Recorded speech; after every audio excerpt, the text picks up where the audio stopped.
আমরা লড়াই করেছি, সংগ্রাম করেছি, হাজার হাজার মায়ের বুক খালি হয়েছে।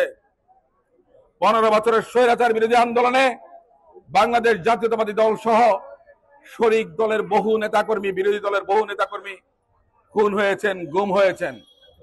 জুলাই আগস্টে আত্মাহুতি দিয়েছে সহস্রাধিক তরুণ তরুণীরা, কৃষক, শ্রমিক, মেহনতি জনতা।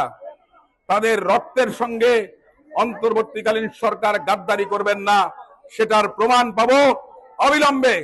আইন শৃঙ্খলা রক্ষা সম্পূর্ণরূপে আপনারা একটা ভালো পরিবেশ কায়েম করবেন এবং পরিস্থিতির যেন কোনো কারণে অবনতি না ঘটে, যেটাকে আমাদের যে চূড়ান্ত লক্ষ্য, বাংলাদেশের মানুষের অধিকার, বাংলাদেশের মানুষের আকাঙ্ক্ষা, 3বার ভোট দিতে পারেনি, সেই ভোটাধিকার যেন তারা ফেব্রুয়ারি 2026-এ যে নির্বাচন হওয়ার কথা, সেই নির্বাচনকে আমরা যেন কাঙ্ক্ষিত আমাদের যে স্বপ্ন, আমাদের যে অভিষ্ট লক্ষ্য, গণতন্ত্রকে প্রতিষ্ঠা করার জন্য, বাংলাদেশের স্বাধীনতা সার্বভৌমত্বকে রক্ষা করার জন্য, গণতান্ত্রিক অধিকার, আইনের শাসন প্রতিষ্ঠা, সুশাসন প্রতিষ্ঠার জন্য আমরা সেই ধরনের পরিবেশ চাই। সমস্ত অঙ্গ সংগঠন, বিএনপি নেতৃবৃন্দ যারা আছেন, তাদের প্রতি আহ্বান, আপনারা সাধারণ জনগণের কাছে যান, মা বোনদের কাছে যান, ধানের শীষের কথা বলেন, দেশনেত্রী বেগম খালেদা জিয়ার কথা বলেন, জননেতা জনাব তারেক রহমানের কথা বলেন।